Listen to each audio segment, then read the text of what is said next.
I think we're pretty good. So the corrections are being set up there now, so this side of it is pretty much finished. So well, I'm just going to make this video as a bit of a follow-up really from the last one. I had a couple of people in the comments there before saying they might be interested to see a little bit more as we work our way through this project. So in the last video you saw me putting together the board that's going to basically sit in the tractor itself, contain the Arduino and all the relevant circuitry for the auto steer. And then put together a little base station that will sit in my server rack in the office or wherever, which is running 24/7, sending corrections to the N-Trip caster. Okay, so you can see on the bench what probably looks like a bit of a mess. So this is just me testing stuff to make sure this is going to work before I go making anything too permanent. So the board we're going to be using here, which is actually for receiving the GPS signal and processing that side of things, is a u-blox F9P based board from ArduSimple. This is being pretty commonly used for this sort of thing now, really affordable for what it can do, and pretty easy to set up if you're that way inclined. You can just see I've got this temporarily bodged up on a breadboard and some jumper wires. So we've got the F9P over here. Obviously this is coming off to the GPS antenna, which is just outside the window at the moment. Temporary power supply from my bench supply. Then we've got an ESP32 based board here. So that's what's basically going to take the signal from, well, it's going to basically receive a serial output from the F9P. This board itself will be connected to the internet, and that is then what pulls that data in and then re-sends that data onto the internet essentially. We could use the onboard Wi-Fi. My general preference, anything on the network, is if it's possible put a cable in, and since this is going to be sat right next to my rack, it makes no sense to use Wi-Fi. So you can also see I've got an Ethernet connection there, just temporarily connected to give me a connection to the internet. So it basically comes in through my GPS process, blah blah blah, off to the internet, at which point it will then get downloaded to the rover or the tractor and corrected. So really, now that I've proven the concept, I won't go into too much detail now. It's all on the table because it's just a complete mess. But probably once I get it in an enclosure and up and running, I will walk through, if people are interested, the basic setup. In fact, u-blox themselves, or ArduSimple should I say, actually provide base configuration files now on their website, sort of one for a base station and one for a rover, of which in 9 times out of 10 you can probably pretty much just load the configuration and go. There's a lot of things that will probably be outputted that you don't need. There's a couple little settings you may want to just tweak to get things working perfectly with AgOpen, but other than that they're pretty much ready to go out the box, so they're really simple to do. So the next step will be to get this mounted up on something a little bit more secure. Obviously these breadboards are great when you're on the table for testing things, but over time they're not really particularly reliable. They're not really recommended for a long time install. Probably would actually be fine sat, you know, in a box on the wall somewhere. You definitely don't want to be using this kind of setup in the tractor itself. These wires are not designed for being for moving around constantly, and also the connections inside the breadboards will eventually wear out, and you'll get all kinds of problems, I would imagine, with the signal. So I've got a little enclosure here that I had kicking around already, so we just will put it to use. It's probably just about the right size to fit all these bits and pieces in. We've got obviously the GPS receiver, the ESP, Ethernet interface, a little LCD for some status. There'll be a couple of LEDs and a few other little bits and bobs, but other than that it's all going to fit in there fairly easily. I think the way I'm going to go is just to stick it on a bit of protoboard. I haven't quite decided what yet, but I've got several here, so whichever one is the appropriate size, probably the larger one I'd imagine looking at that box. Get things soldered up. I'll probably put it all on headers so everything can be unplugged. So the first step is going to be pretty much to rip all this apart. I know this works now. I've made a record of what, you know, how I've got things working. So we can pretty much take all this apart. So,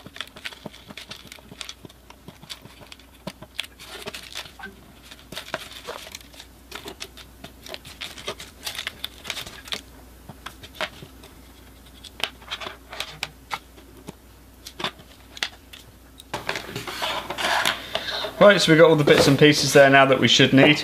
I think this box is going to be pretty much the right size. We could make this a lot more compact, but we haven't exactly got a shortage of space, so that's probably going to be the way we go.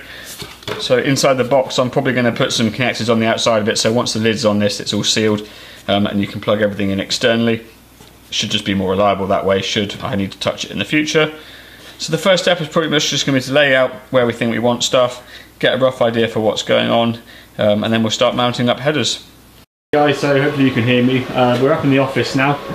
This is where I've ended up putting the base station. This is pretty much directly inside the wall where that antenna pole is, so right behind us, the other side of this is the outside of that barn. Obviously it's nice and dry and warm in here. I've got the rack right behind me here, so we've got easy connection to the internet and power, and it's all UPS backed up as well, so the unit is supplied from the rack, so it doesn't ever turn off basically. Right, we can see we've got the unit powered up now, so I've got it all mounted up in a little box. So it's just a little project box that I already had lying around, so we thought we'd utilise that. Got a button mounted in the top, so that's just connected to the pin that basically puts the ESP into web configure mode. So it's just a 10k pull-up resistor, then connected to the 3.3 volt supply, and then it just grounds that pin when you press the button basically. So if you hold that button in when you power it up, it creates a Wi-Fi hotspot, allows you to configure anything you need to change on the ESP. Just power cycle it, and then take your finger off the button and it'll reboot normally. I've just added some connections at the bottom just to tidy it up. So we've got power in the middle, just a normal DC jack.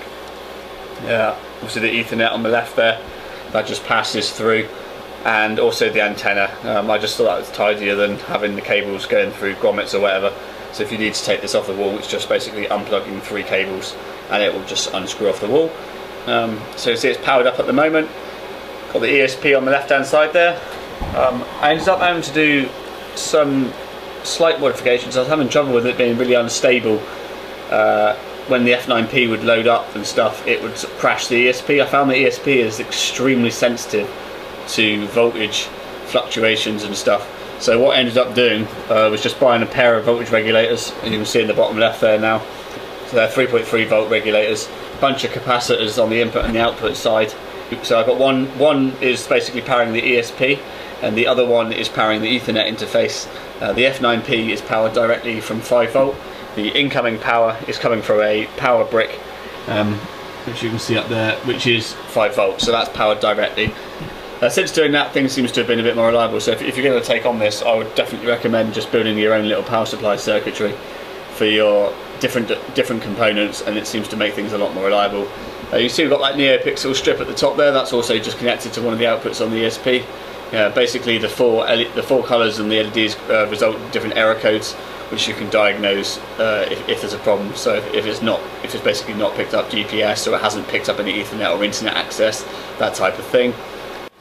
Right, so you can see I've got the uCenter software on the screen here now from u-blox, connected up to the F9P. So I've had it running for the last 24 hours in what they call survey-in mode. So when you're setting up a base station, it's obviously critical that the known coordinates of where your antenna is obviously a fixed position, so you need to basically work out what that position is. So obviously once it knows where it is, it can then base its current position and then generate the correction.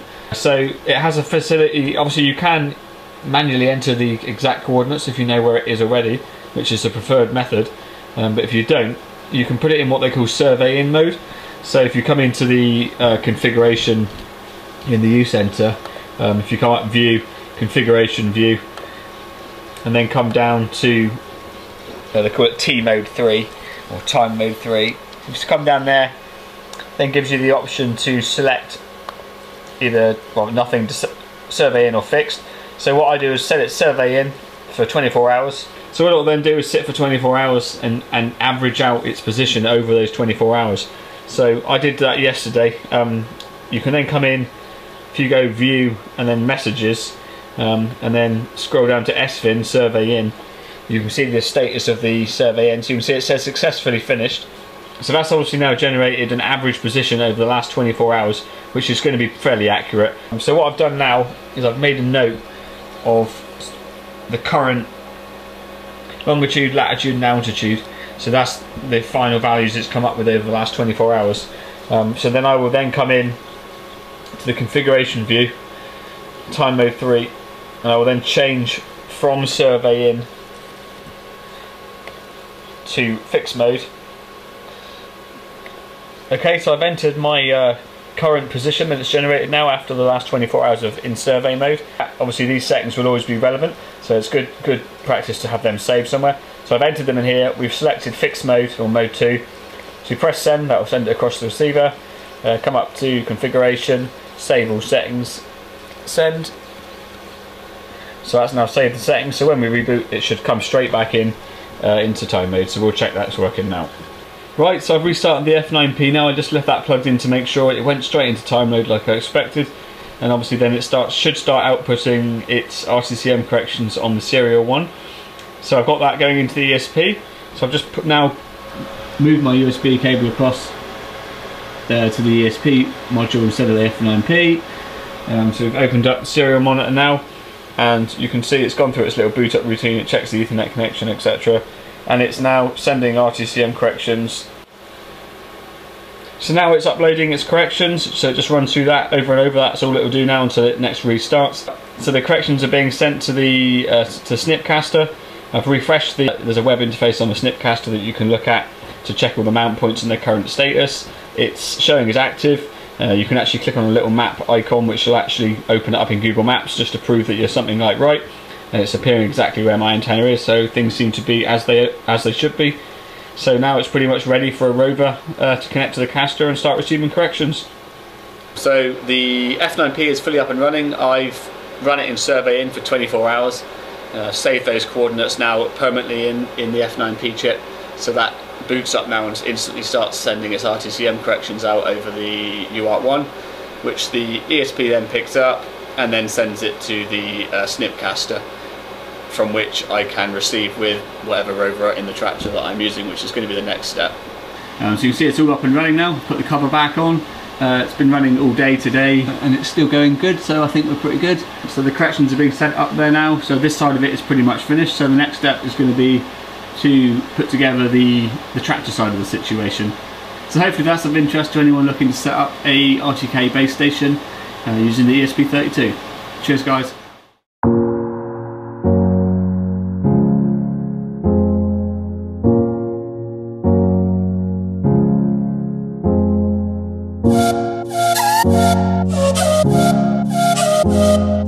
Yeah.